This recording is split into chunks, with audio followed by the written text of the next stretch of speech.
Welcome again to your favorite program, The Horizon, Voice of the Amber on ABC TV.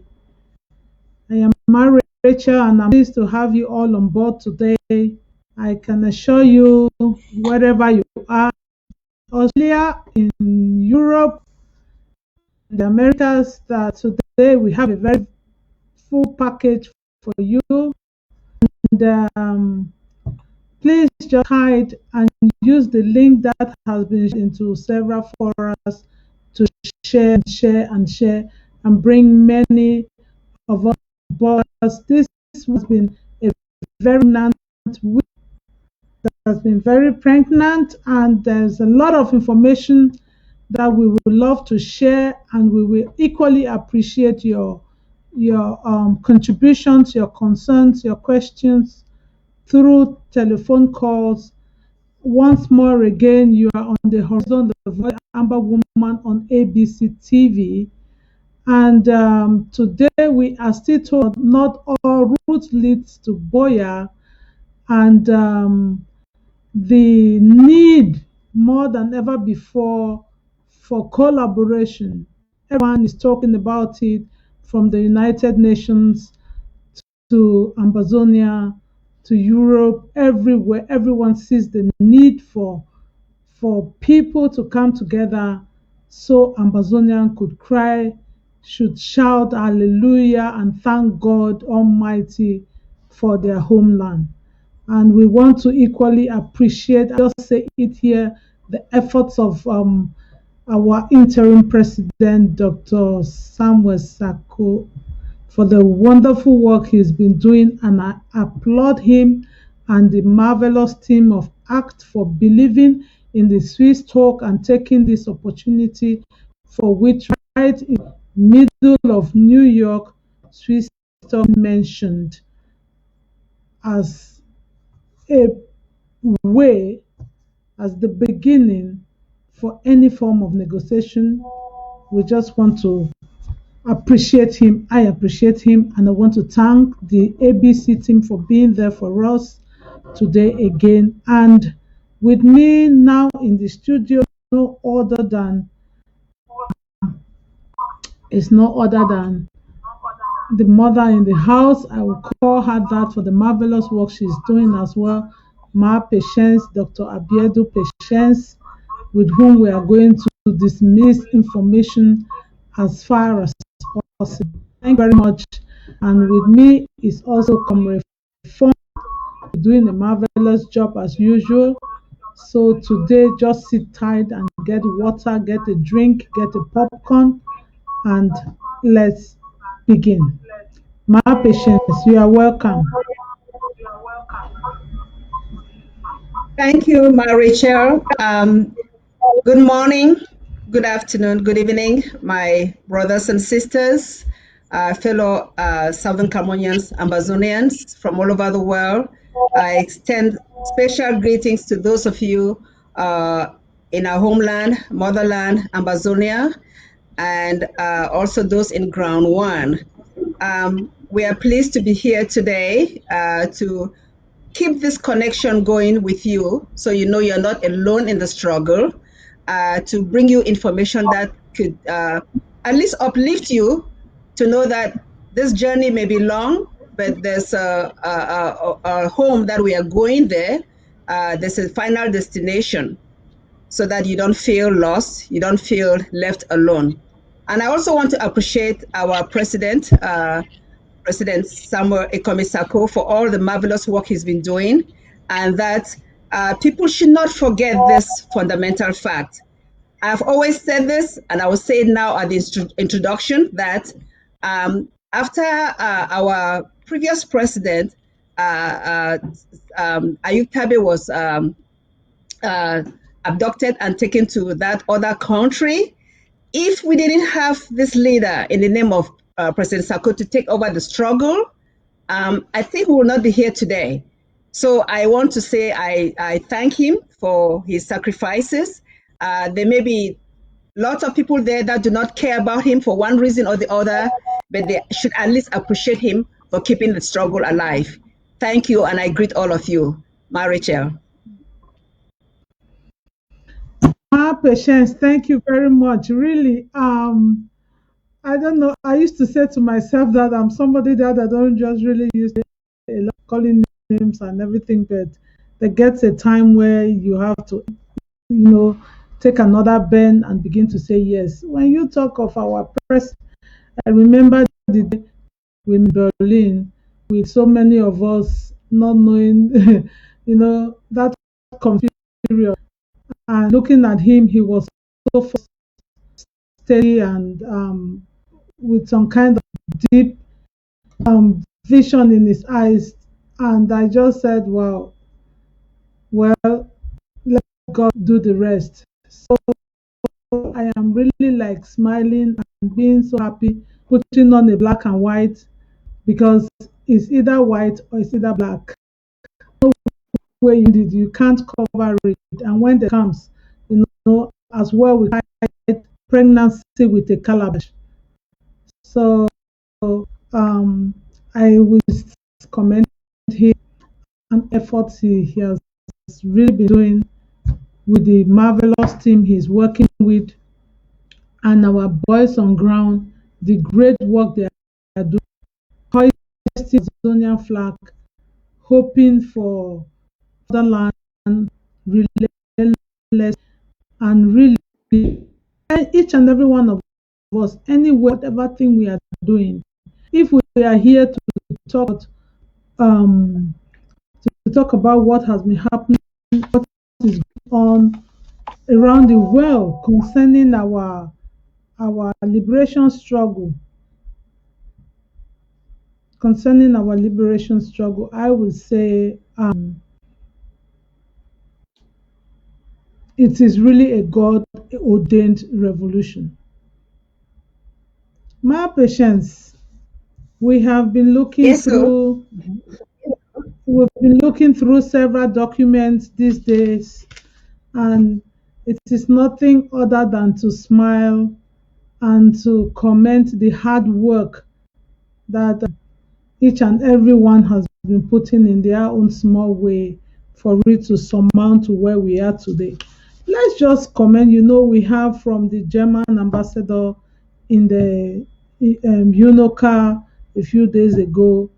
We have the French parliamentarian who was able to make a very powerful statement that most of us have been crying out about. And some people thought we were just being maybe paranoid, or we were just being jealous, or we were just being mongers. But then when you see other people start thinking, following your line of thought, then you know that you are really on the right footing. So, my patience, let me just start with you. A few days ago, like a woman, that was the 10th of December, the Human Rights Day. And women for having stood up very tall, crashing glass ceiling, and pushing the human rights very hard. What would you want to say about what Eleanor Roosevelt did in connection, like woman and Amazonian, what role one could play? The Amazonian woman could step up, take a bold step, and how can you connect with the human rights situations that are ongoing in the Amazonian crisis? My patience, over to you. thank you, Mauritius. On December 10th, which is yesterday, it was Human Rights Day. So human rights is observed on December 10th every year. It's the day that the United Nations General Assembly adopted the 1948 Universal Declaration of Human Rights. And this document, we've talked about it sometimes ago on this show. It's very important, and the reason we are bringing it up today on our show is because we are all getting affected by what is going on during the war. There are a lot of human rights violations going on during this war. But I just want to start by quoting one of the key architects of this declaration or human rights. Her name was Eleanor Roosevelt, one of the first ladies of the United States of America. And this is what she said. I will just read the quote. It said, where, after all, do universal human rights begin? In small places close to home, so close and so small that they cannot be seen on any map of the world. Unless these rights have meaning there, they have little meaning anywhere. Without concerted citizen action to uphold them close to home, we shall look in vain for progress in the larger world. Quote closed. So this lady is saying something that applies to us back home. Any human right violation, even in a small, remote place like Kwakwa that nobody knows in the world, even in a small, remote village in like Gabo, any remote area in our land where there's human right violation, it starts with us. It starts with mothers, fathers that know that those are human rights violations, and that if we don't recognize them as such, then the victims never get the benefit of recovery from such atrocities. So it is for us women in particular to make sure that we don't shun away from all this. We take note of all this. We make sure that those who perpetrate all these crimes pay for it eventually. And how do you do that? You do that by recognizing them first, and then by putting your feet down that those who consider themselves superior over you and try to rule over you and make you look inconsequential do not have that power, because the only person that has power over you is the Almighty God who made you. So this day, December 10th, we all remember it and we stand for our human rights. The human rights that is violated for your neighbor, your child, a fellow Amazonian, is also your human right that has been violated. You have to look after one another. So as mothers, as sisters, we are all building our capacity to address human rights. And if we all think in the same line, that those atrocities that are happening to our sons, our husbands, by La Republique, because they don't want us to own our own country eventually, because that's the only reason why this is happening. They don't want us to own our country. Those human rights will never go unpunished, because we have to remember them, we have to record them, and eventually they will be paid for by the perpetrator. Rachel? Yeah, thank you very much. Thank you much, Mappy.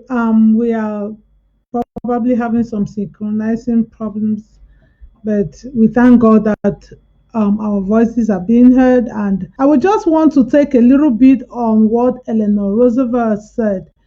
As a woman, I can see that she sat as the chairperson of the drafting committee of the Universal Declaration of Human Rights.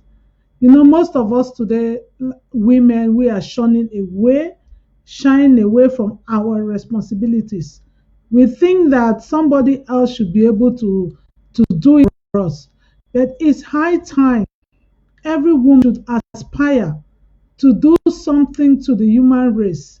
Because just bringing forth, birthing children, that is just one step as a mechanism that was chosen to perform this responsibility. There are further responsibilities in the world that as a woman you are supposed to take it.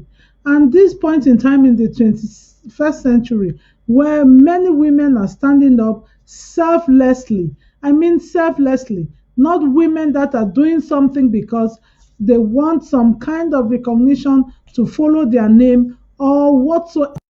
Because if you ask this woman, did you know that if you for for human rights, we were going to chair this committee, she will tell you, no, I was just doing it so that at least something could be done for humanity. It is a call for every Amazonian woman.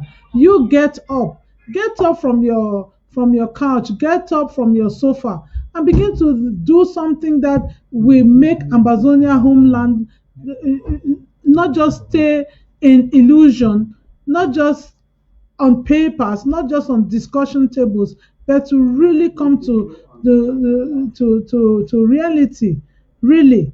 And she equally said, in small places close to home. Where is home? You and I, we are in the diaspora today.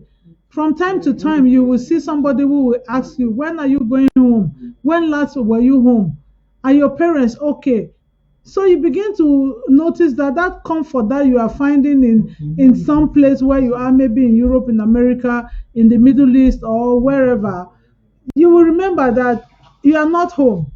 But these human rights should be brought close to home. Where is your home, my brothers and sisters? We are just sitting and letting, we say it does not concern me.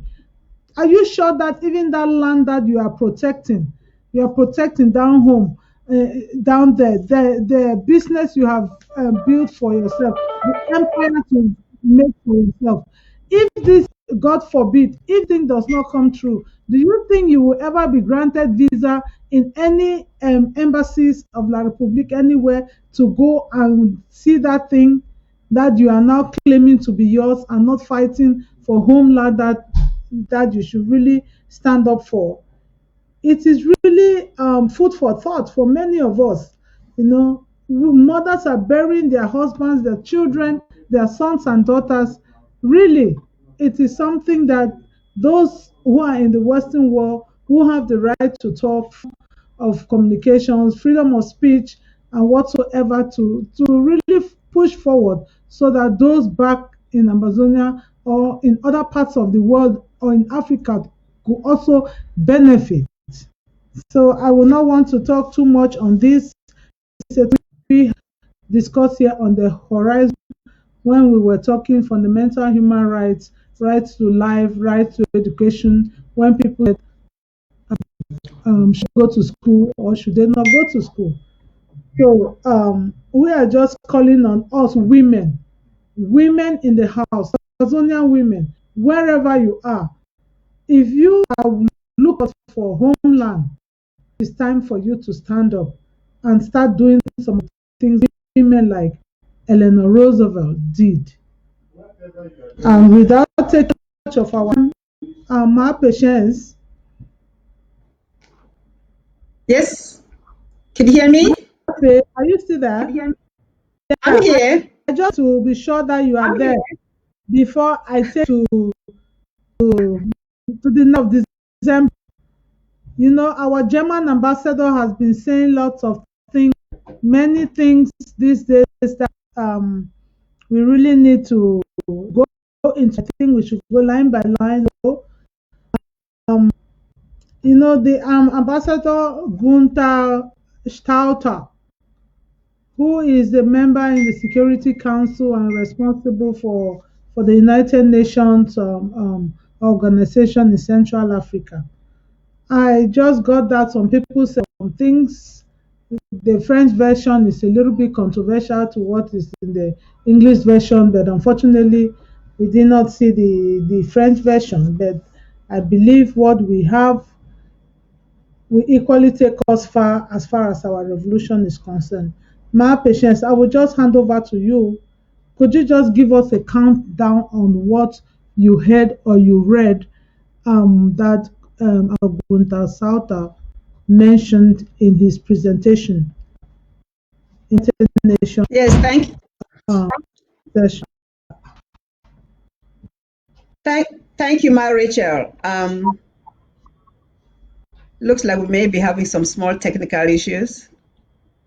Yeah, we do not synchronize with the um no. Okay, I'll just use this moment to just read a section of what the ambassador said for the benefit of those who may not have read it or seen it. and just 2 paragraphs that focuses on Cameroon. So he said, let me now turn to Cameroon, where cross-cutting challenges accumulate and reinforce a multi-faceted crisis. It requires greater international attention also because of its potential impact on the entire region. A peaceful resolution of the conflict in the Anglophone regions is the most pressing issue. We are deeply concerned about the recent rise of violence. We condemn in the strongest terms the attack against a school in Kumba on October 24th. There will be no military solution of the conflict. Inclusive political dialogue is the only viable path to peace. Measures taken so far, including legislation adopted in the aftermath of the Grand Dialogue National, do not suffice. There will be no sustainable peace process without direct negotiations between Cameroonian government and the separatists, although I prefer that the name should be restorationists. We are not separatists. We strongly support the Swiss-led mediation process, which aims to improve the conditions for such negotiations. Conflict parties must show resolve to de-escalate and act in a spirit of compromise. Activities of diaspora groups in social networks, including incitement to hatred and violence, open calls for cessation, and attacks against Cameroonian embassies are not acceptable. The Cameroonian government, on the other hand, must do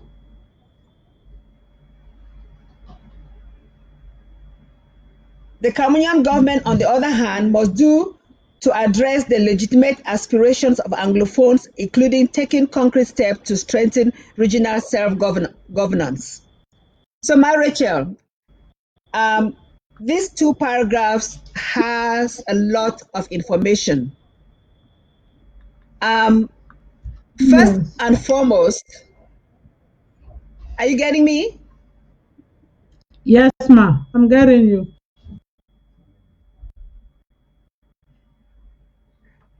5 on Okay, 5. first I'm and foremost, getting.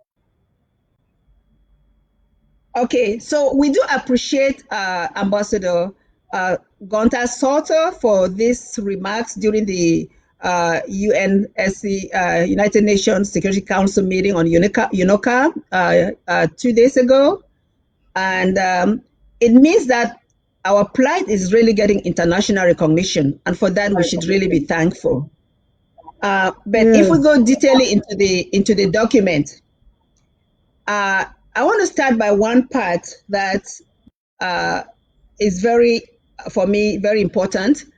When he mentioned that measures taken so far, including legislation adopted in the aftermath of the Grand National Dialogue, do not suffice.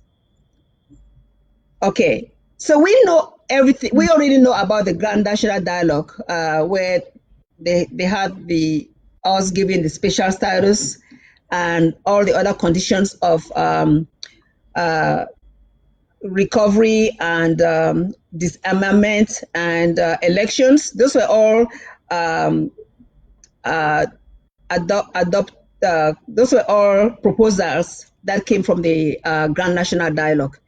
But the one thing that is clear is that the illness itself, which is not an Anglophone crisis, they keep on using the phrase Anglophone crisis. It's not an Anglophone crisis. The illness itself is that Southern Cameroonians, Ambazonians, believe that they cannot live together with La Republique. The experiment failed. The federation that we had failed. So we need to get our country back. And the parties to that problem we, the restorationists, never took part in the Grand National Dialogue. So the medication that was used to treat the problem was the wrong medication. The prescription that was prescribed was the wrong prescription. So you cannot get any solution. You cannot get any healthy reconciliation when you prescribe the wrong thing. So, Ma Rachel, in that same paragraph, he says that they support the Swiss-led mediated process. And right now, our people are dying on the ground every day.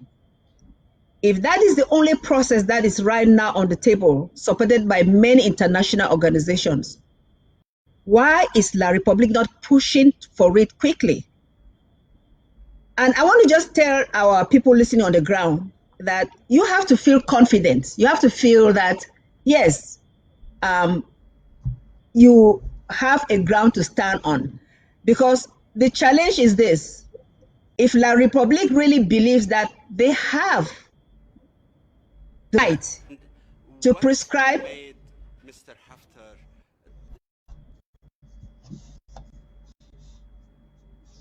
Okay, I'm sorry. I thought he was going to speak about it, but that's the Ambassador Gunther Sauter. Okay, if La Republique really believes that their prescription was good enough, then they should go to the Swiss mediation and stand their ground and say that we've already come up with a solution that is better than what the Swiss can do.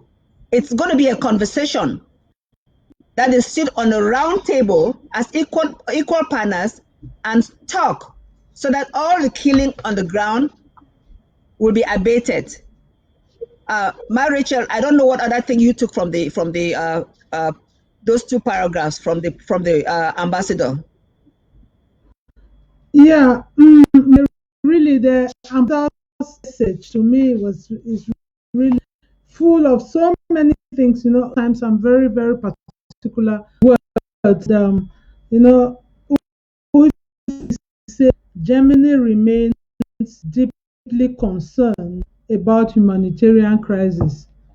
I just want to say that Germany should not only remain deeply concerned; they should act that concern, because as we all know, they have the potential and the powers to other European countries, European Union, to bring La République to attend the Swiss talk as yeah, faster than we could think. It is something they can do. The power of Germany in the EU is one that can shake the unshakable. So I will not like that they just remain that they are concerned, because while they are just concerned about it and not doing the doing, a lot of things are happening. People are being killed every day. Girls and women are being raped. Children are being given birth to and in the bushes, and they die without maternity care, without any health care. So it's a very dangerous situation for anyone to just be concerned. They have to move and begin to do what anyone can do about anything. And he equally says, um, um, I appreciate the fact that he says, uh, um, um, we also have reports that state actors such as defense forces violate human rights. This cannot be justified. I really appreciate him here. It is not justifiable that La Republique will sit and begin to send people on a shooting spree in South Cameroon's Amazonia, where military will go in there and even kill little babies like baby Martha that was sleeping on the parents' couch in their living room. The military invaded the village and killed that innocent unborn baby. Talk less of the other unborn baby whose mothers were in the forest doing their oil production, and for the military to have picked that 8 months old child and dropped a child into a cooking oil. So good This is afternoon, things and that are so. inhuman, that so unjust. You cannot justify what people say, we are the military. So with people coming out and be saying that, it is not, you cannot even justify it. Look at the children being killed in Kumba. What can we say about that? Is it because you want to hold some people in assimilation for how long? The 2 cubes of sugar that you could not dissolve for over the years, has it resulted to the thing of just shooting down young men and women? We can go on and on and on, but I'm so happy that they say it's not justified. And this call is for the Ambazonians. Those of you Ambazonians who still think that you do not believe in the Swiss talk, begin to hear now. I hope you are listening. I hope you are hearing that even the people whom you were saying it will not go anywhere, they are talking about the Swiss talk. They are mentioning it. It's high time every Ambazonian, even whatever thing you want, whatever position you stand, but at least it has been said in the United Nations House that that is a step forward. And it was also said that he also mentioned that the resolution taken after the Grand National Dialogue does not suffice. If we all know what, it does not suffice, it does not meet the expectation. People should come and sit down and even talk right to the root causes, so that if anyone is looking for any lasting peace, looking for any security or whatsoever, we should start going to the Swiss talk. I'm talking to you, all of you, small groups of Amazonia who have camped yourself and you are ready to sell out little boys and girls, where we are losing our lands, losing property, losing souls every day. Please tell whosoever you are following, or you yourself, if you begin of how you want to go to that Swiss talk, let's go and talk this thing there. So that at least, even if it's what form of peace or freedom or liberation that you want, let's go there. Please. Don't let the white man talk it for you. Very soon you say, white man, they need to do anything. You and a toothless bulldog. Now they are talking. So we have to wake up. My patience, please. Yeah. Is there anything? Yes. You know what? You just said something about don't let the white man do it for you. The white man will not do it for us. It's really up to Cameroonians, French Cameroon, Southern Cameroon, Ambazonia, to dictate what they want. The white man will only be the facilitator. Nobody should tell us how to rule our country, right? They cannot come and say, we're no longer being colonized. We're not in the days of colonization. We are all learned people. We've studied history. We know that we all have the right to live. We all have the right for self-determination. And if that's the case, let me even just say something that most of us may not realize, but that's the key of what is going on. You know how when we're growing up, we always said, oh, Cameroon is such a peaceful nation. And we believe that to the case. We always believe that we're such a peaceful nation. We have food, people are living happily. But it was all an illusion. Yeah. All along, there was what they call structural violence all along. There was what is called cultural violence. So those two violence had always been in our country. The only thing that brought it to the head is when we started seeing physical violence after the teachers and the lawyers went on a strike. So we have always believed that we were a peaceful nation, but it's false. And I just want to say something about the demographic of Cameroon, the age group and all the like. Majority of Cameroonians are under the age of 35 years old. The vast majority are under the age of 35 years old. What have they seen in their lifetime? If you come from an affluent family, then you've always seen wealth and, nothing will bother you. Things that may be rosy all over where you go. But if you come from a non-affluent family, you are struggling. You may be as smart as what? You're struggling because you don't have the opportunities. So this cultural and social violence has always been in our nation.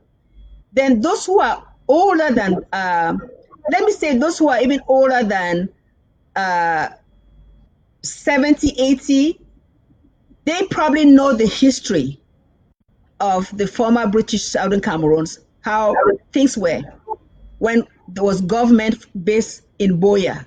They know the good times. That number, that portion of our population is dwindling, is getting smaller because people are dying. So the other middle between the other ones that are say 40 to 60, some of them are comfortable where they are. They may not know that history that well, or they don't care. So that means that those of us who may have been younger or old enough to fight for those who are younger should continue this fight for them. Because if they had had those opportunities like their counterpart had after Federation, we'll be talking about it, something will not be here today. So I'm bringing this demography to show that the young people do not know the history of what happened back then when we were Western Cameroonians, when things were really rosy in general. I remember when I was in primary school, when we had to march for in those days you're marching, you didn't even know what you're marching for, but you understand, you were happy. They gave you puff puff. I don't know whether that happened to you, Rachel. Our schools were clean, the hospitals were clean. They were living in Buea then. So the young people now, they don't know all this history.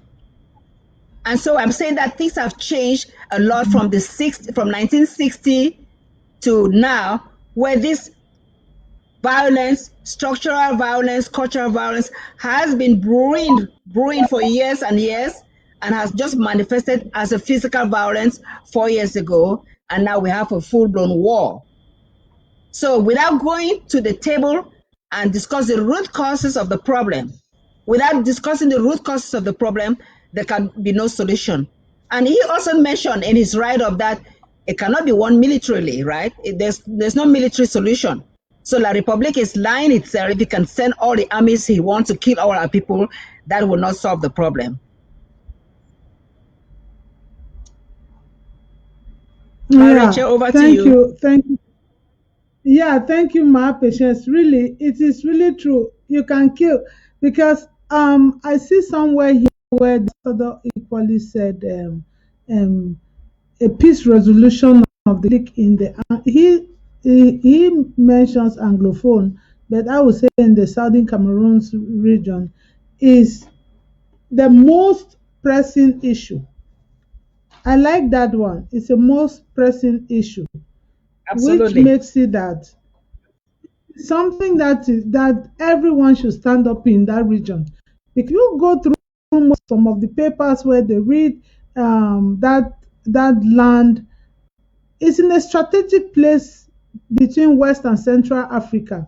So anything is just like that picking way Naid get they bring out him for house when he not place die. So that is that kind of a role, that place, that particular position where Ambazonia did it so. Now it be gateway for East Africa and for West Africa. So he said now the region that conflict there is a most pressing issue. He can spoil and small. He say we are concerned about the most recent violence. I don't know, most recent violence. This is something that started 4 years ago. People have been killed. We have refugees in Nigeria and in other countries. We have this IDPs. We have prisoners of conscience detained. We have people all over the places. So it is not something that we must wait until it gets to 1 million like in Rwanda before we start saying that something has happened. No, you people should come. No, it is already in the making. That is a genocide. More than 4,000 villages have been burned. 400 villages have been burned down. That is Scotch policy. You just sit and downplay it that it is in the most recent violence, maybe most recent in other violence. And the aftermath and the consequences and effect of a violent of war violence and the declaration of the war by President Paul Biya is very glaring. War was upon the people, so it's not something that he should just they should say it is a recent something. Maybe it's a diplomatic language to say people should get up, but then the handwriting is on the wall. And there's another thing I also wanted to also comment again. He said that there will be no sustainable peace process without direct negotiation, like patience, I'm sure mentioned already. So Yes. there is no way he would talk leaving Amazonians. Many people may come from that region, but me, I emphasize it Ambazonia, because if you know that you are Ambazonia, you will know what I'm saying. Because some people do not see themselves like that. But if you say you are, there should be dialogue between La Republique and Ambazonians. So that is embedded in it. And Yeah. La Republique should do all to address all legitimate aspirations of, I will not say Mm-hmm. Anglophones that he said, I will say Amazon, Mm-hmm. all the legitimate aspirations. So this one, I will take it again to be a diplomatic language, because when they say the legitimate aspiration, you already know we have to try to address it going down to the Root root, causes. so that Exactly. yeah, so that whatever thing. So somehow we really want to appreciate this, the fact that I want to sit here today and really applaud and thank President Sako again for the God-given vision that he really stood up for this Swiss led talk when others did not believe. You know, there are some things that many people do not believe in, and you see yourself believing it, and in a short while you see it start bearing fruit after lots and all forms of criticism. And I will really applaud it. And all the Dr. Ellard, yourself, Maema, Mawini, all those that are sitting in that team and believing, and all the Comrade Bo with his team, and every other one that is sitting out there believing and holding tight to that Swiss talk. I applaud you from my small end, and God is on the throne. It is well. We shall say It through. is well indeed. It is What well. if, but may I just say one more thing? There's that popular talk say a bird in hand is worth two in the bush, right? So anybody Yeah. way she don't and the one deny this one bird will get them for hand when I get for solve the problem. That person not like we, because if you already get this opportunity where international community they support them, why should you uh why should you not accept it? Why should you belittle it or undermine it? You know, our people Good are dying. If everybody put question. their force together, they push the motor, some more go for Swiss talk. If we don't reach the Swiss talk, so they put out La Republique and she done. And then all the international community get for doing and say, again for put pressure for La Republique, if La Republique no one come. But I believe say 2021, Mm-hmm. something will happen measure.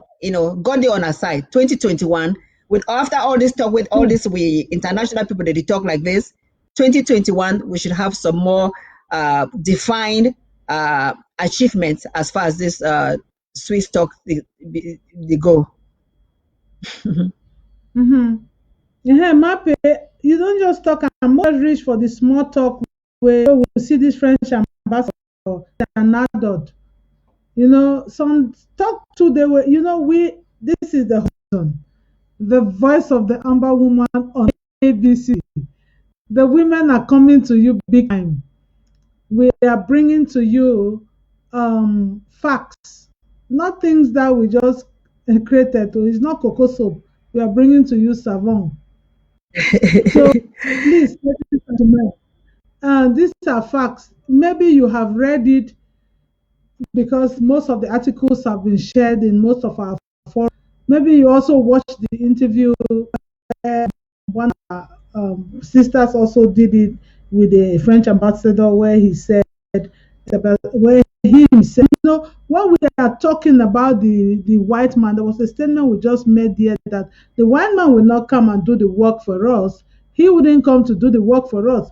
It's time we will start doing the talking, doing the, because this man said when he was asked, for example, when Mimi was doing the interview with him, he asked him, do you think that the French government is behind all these things? This man is an outspoken person.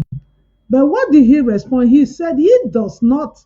He does. I wrote it down. He said he did not. He does believe that France is the one pushing Paul Biya to do the things he is doing. In as much as France will love the status of Cameroon to that, but he doesn't think he's the one pushing him, killing people to down and doing all the not with him. It is high time and France should push Cameroon on the negotiation table with Ambazonia. I was very proud because he said Ambazonians.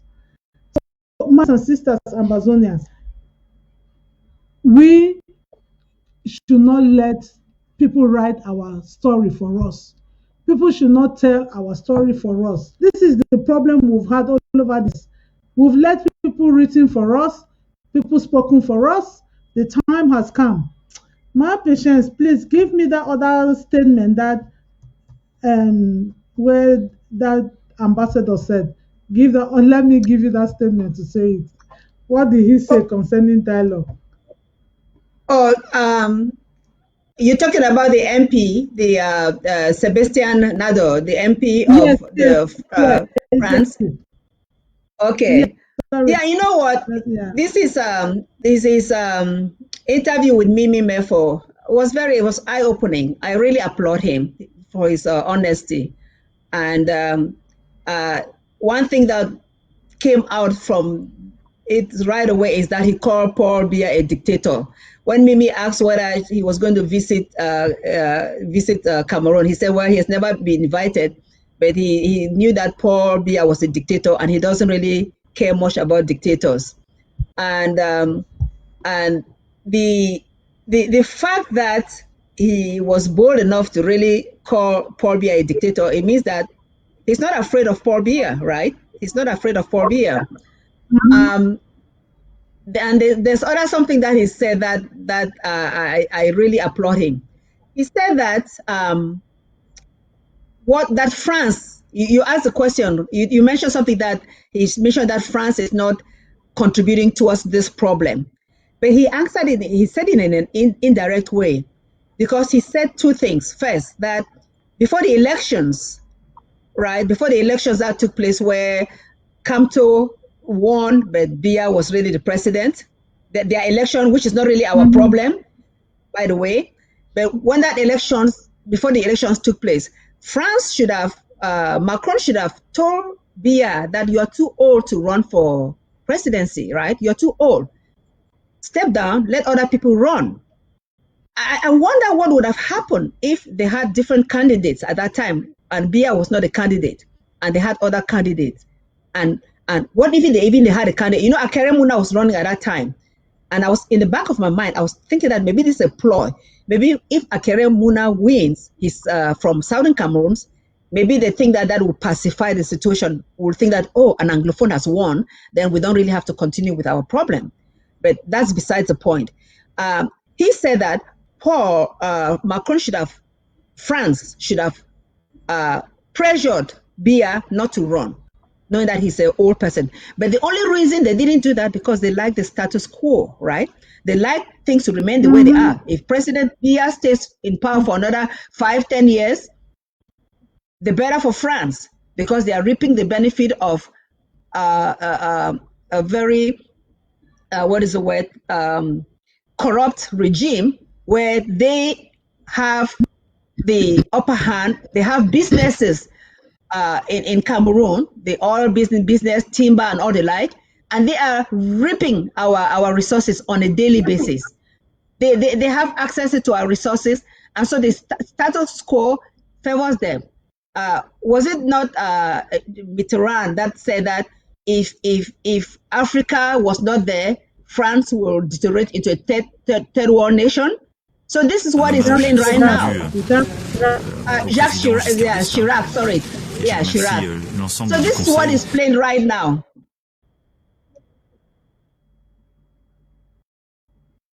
Okay, so it is evident that they prefer Biya to be there for all eternity because then they have access to our resources. They don't care about the human life. And then something else that he said that was very eye-opening.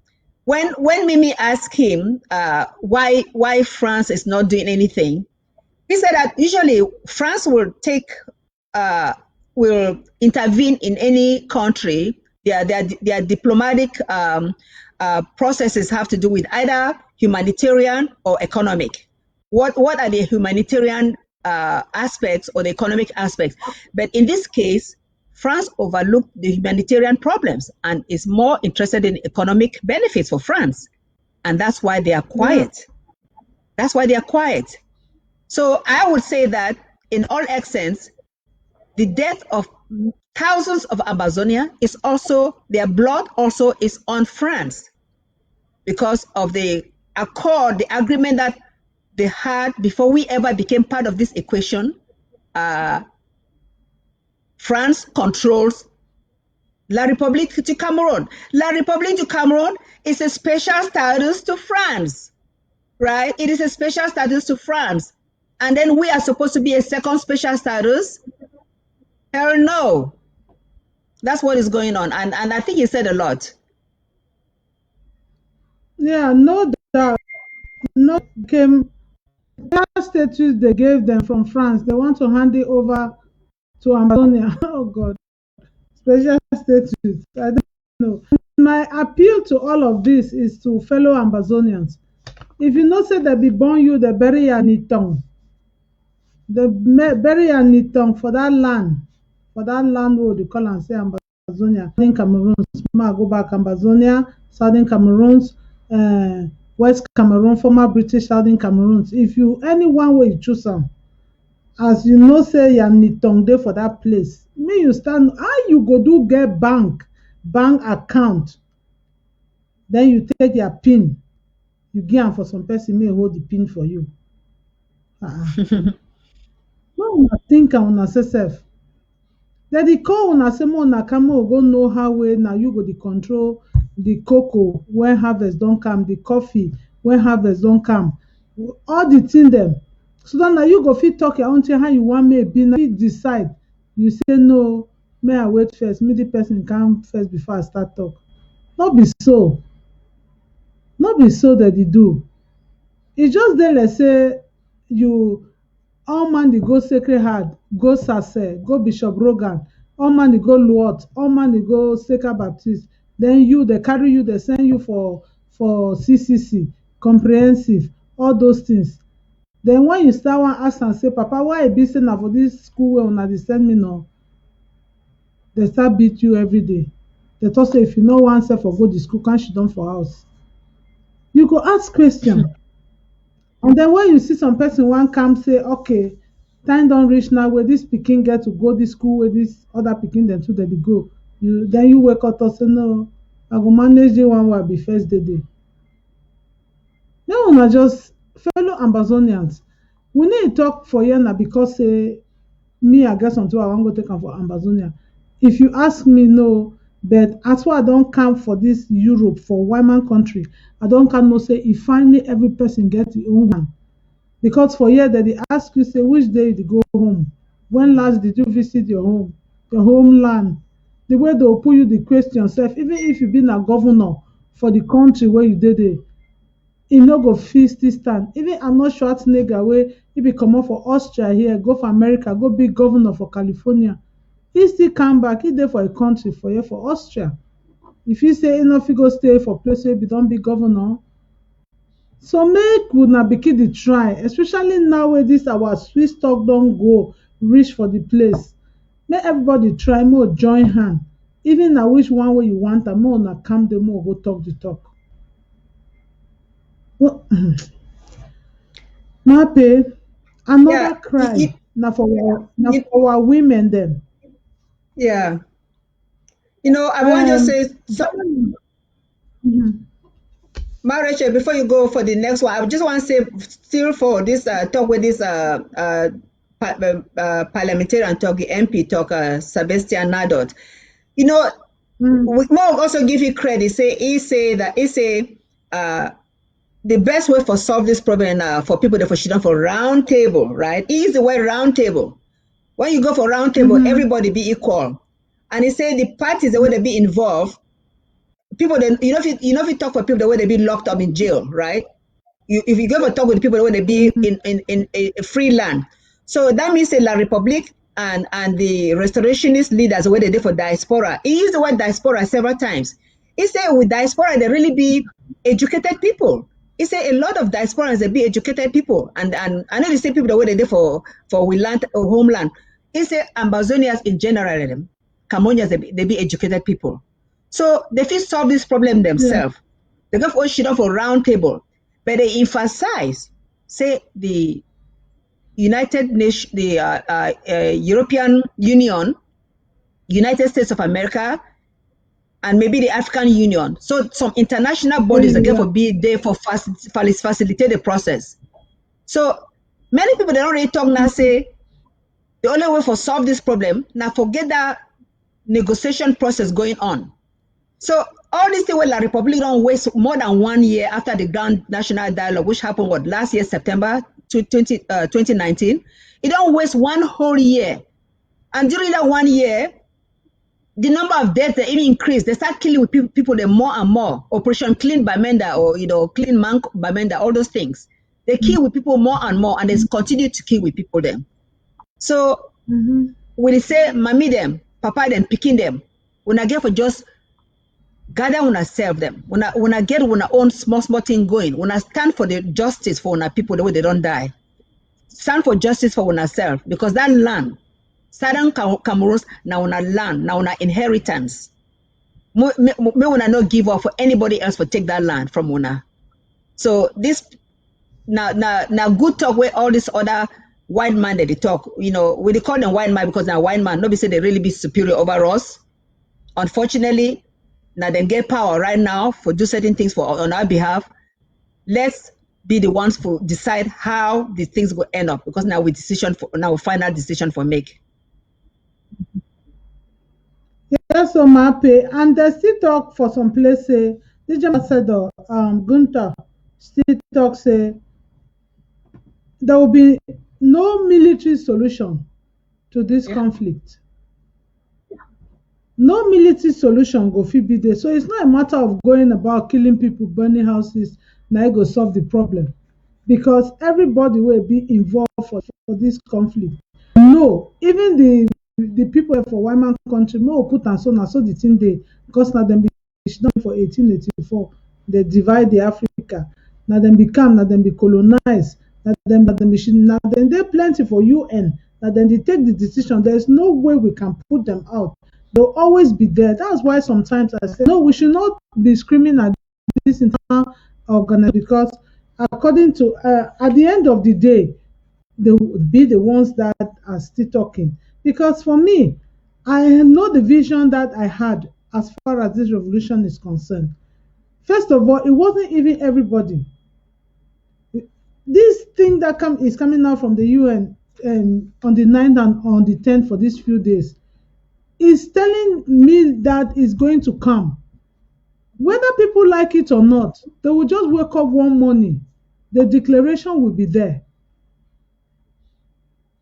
So no matter what, we can go on killing people, killing, but at the end of the day, because it has been said that no military solution is going, military killing, burning down villages, raping, miming, shooting people's legs, cutting their hands, cutting their legs, disabling them, rendering them handicapped for life will not solve the problem because the little boy that was 16 years, 4 years back is 20 years today.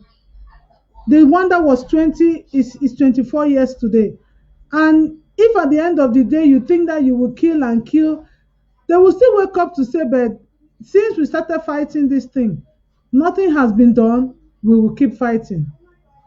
So is that what we want? There will be a time, not long from now, military And shooting and Rachel, killing will not happen. Yes, ma'am. Marriage, I just want to remind with people the way that they listen why that man they say the Grand National Dialogue did not suffice. Might just remind one what the be the resolution for that Grand National Dialogue, the proposals them, and then when I really believe say that Mm-hmm. one are just rubbish. If you say the one of them they said they will adopt the special status, we don't talk about that for Northwest and Southwest, for give us special status. They will say they will restore the House of Traditional Chiefs. Marisha will talk about that later on the election. So they will restore the House of Traditional Chiefs. They will do the election for local government, which they've done. They go immediately relaunch certain airports and seaport in the tour area. They will plan for rebuild some of our airport and seaport. We'll still wait for that one. They will do integration of ex-combatants into society. Now when they be talk about that disarmament and then they take people them. But think about it. If you are an ex-combatant, you just they will give you any high position, you go there to do slave work for them. Then they say they go the one important one. They say they will rename the country from the former name, which is to the former to United. You know that is La République du Cameroon. So they will plan for change and back to United Republic of Cameroon. They just that one got They do. appease us, and a few other things. I bring this one up for say all the thing where they plan they don't make any difference to us, right? Because they know go into the root cause of the problem. So at the time, mommy them and papa them when they listen, any man there for your own small corner. The one thing when I get for no, be assured of say when I go be better. There's a question they ask them for America. When everybody want to be president, they'll say, oh, when they run for president, they say, were you better off 4 years ago than now? And they ask one another question. When I just when I'll be ever be better off under La Republic than under Ambazonia? Una chese una ever be better off under La Republic as second class citizens than first class citizens under Southern Cameroon's Ambazonia? Because now una get the land. Now define una don't already be a self-governing country in the 50s and early and just is 1960, 61 before they take over. You know how things were, well, most of the people be young, so they don't feel appreciate them. But things were rosy then, things were great because we had this fundamental inept structure where we be naturally honest people. Honesty takes you a long way. When you live your life with dishonesty, everything goes. When they give money for bill road, you put the money for your pocket, no accountability. So I don't want to make this point and say, Mape, yeah, you got call the cam. Mape, hold on the camel. Okay. Hello, hello, Yeah, this is my name. Myrin. Ah, Myrin, welcome. Thank you so much. I was just calling The major national dialogue. guys, and I just thank you so much for you and my patients for taking this time out to educate our people. Thank you so much. Welcome, Myrin. Yes. Is there anything you would like to contribute to the show? You know, actually, I think that what I would say here is I cannot thank our president enough and all of those people that all of our the Danny Cools and all of our brothers and sisters that are so involved in diplomacy, and most importantly, our brothers and sisters that are working so hard in the back. You know, you see the faces of a few leaders, but behind all the leaders are a lot of us Amazonians that are pushing from the back. Those silent heroes that no one knows them. And let me just use this opportunity to thank each and every one of them for their financial contributions. Because without them supporting us from the back financially, I don't think most of these things will be accomplished. So to all of them, I say thank you. To the husbands that let us put Amazonia before them, I say thank you as well. And I cannot be more proud of you and our sister Mape, of course, for the great job that you all do all the time. Thank you all so much. Thank you, Ma. I thank you very much. You too as well. The same package for you. Thank you, Ma. Yes, so but I just take this small opportunity now. Okay. I did for work. I just watch for work. I said, make I just come here for a second to remind everyone, hopefully all of us that are watching, for those of us that have completed our draft, we say thank you to all of us. Mape, thank you. Mape has drafted in 3 LGS marriage, and now I say I be the most lucky woman born in Mogamo, married in Mogamo, now 1 LG I could Mape has drafted in 3 local governments. She's born in Fako, raised in Meza, married in Momo. So 3 LGS. So Mape, you are an exemplary sister and leader. I just want to say thank you so much for everything you do, financially and the sleepless nights. But to all of our sisters, I mean, when we hear people talking about our revolution, what does that mean? That means this is time we sit up, Rachel. I heard you say that nobody should write our story for us. True. And the only way that we can continue to control the narratives of our story and of our own independence, staying focused, like don't worry about the noisemakers. Don't worry about the people who says there's no Switzerland. At least now they don't talk say Sakub don't show for a room for Maryland manufacture Switzerland, because even the international communities know say Switzerland are the only way for us to go now. But focus a Sunday now Amber Challenge phase 1. The reason why I call it phase 1 is because President has a surprise. Please, if you don't finish pay draft, make sure you can get recognized. Nobody recognizes you don't pass exam. Now just say when your country needs you, you sacrifice. So we just say come and let's hear your president say thank you for the financial sacrifices. The way we never finish paying, we're not there discouraged at all. Because this year don't be the rough year for us.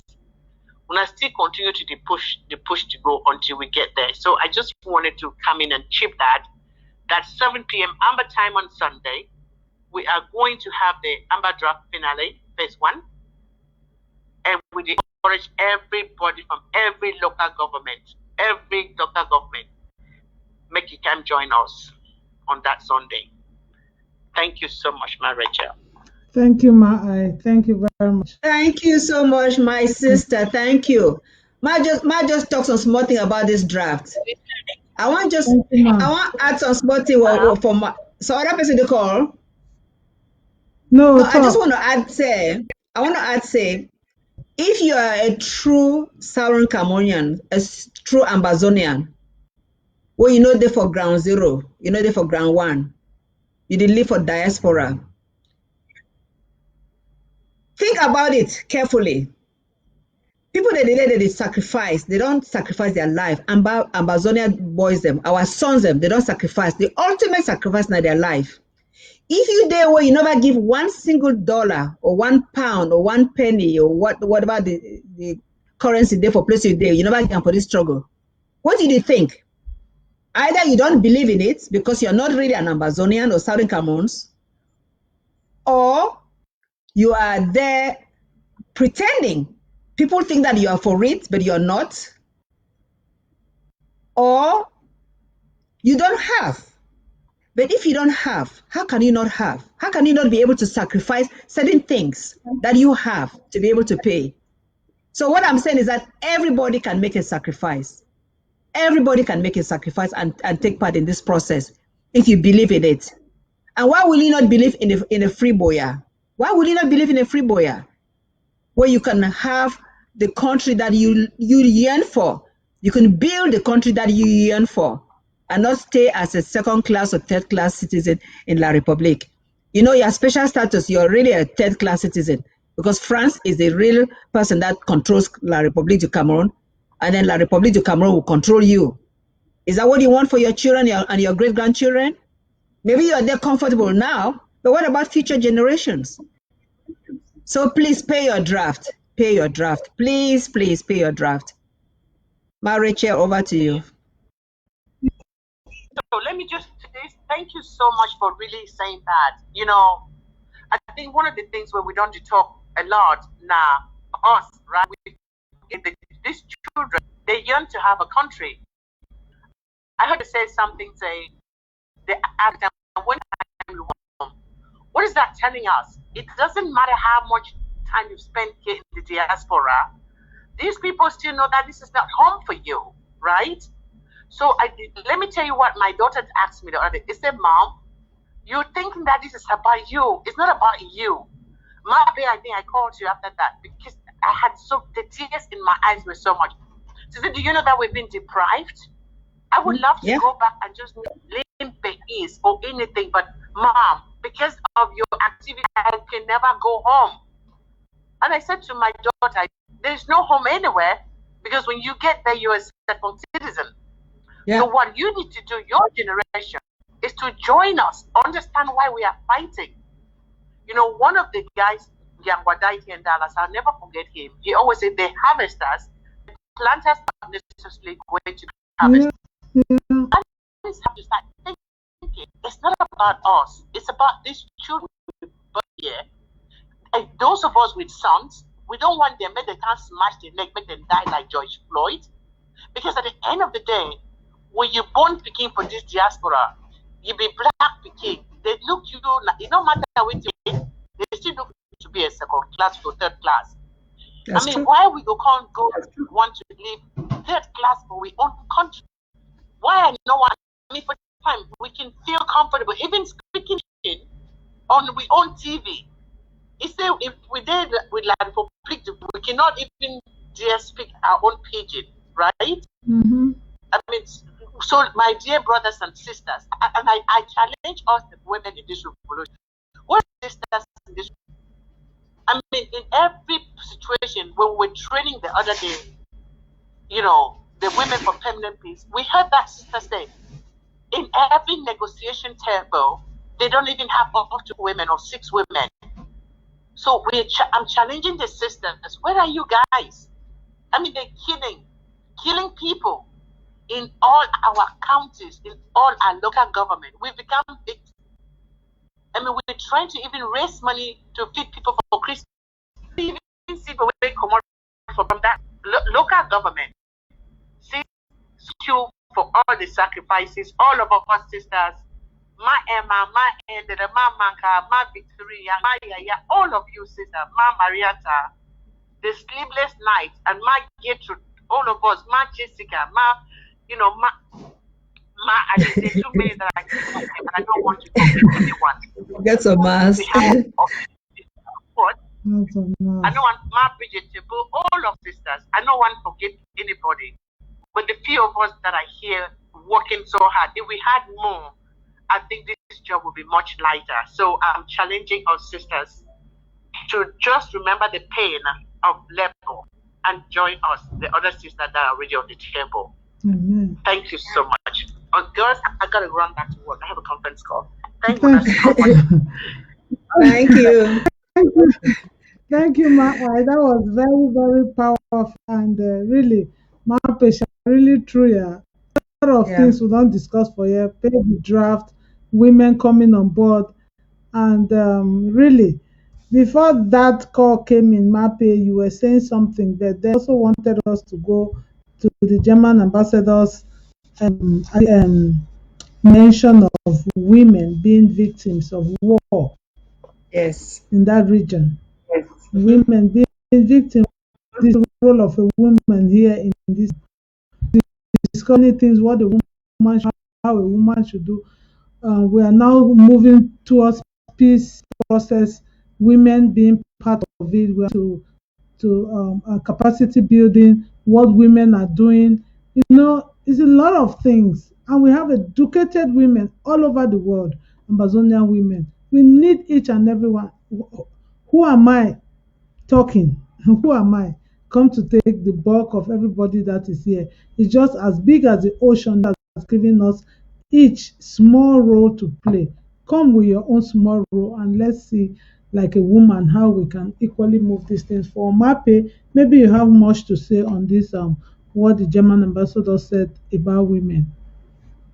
Well, you know that in most wars, and we've had this discussion before, women really bear the brunt. Women are victims in different ways. They are victims because there's pressure on them to be able to be as spies for the enemy. They are victims because they are used as sexual predator preys. You know, they are used. That fact that a woman can be sexually abused and the perpetrator gets away with it, it's mind-boggling. But I heard something. I heard something when I was listening to another show about atrocities that have happened in different countries where women are gang raped and burnt alive. I will not be Mm, surprised if something like that has happened in our nation. In fact, we know that women have been gang raped. These women are somebody's daughter. These are women's are people's daughters. They're people's sisters. So if you're a man out there, you have a woman in your life, you have a mother, you probably have a sister, you have a daughter. Just think about another man violating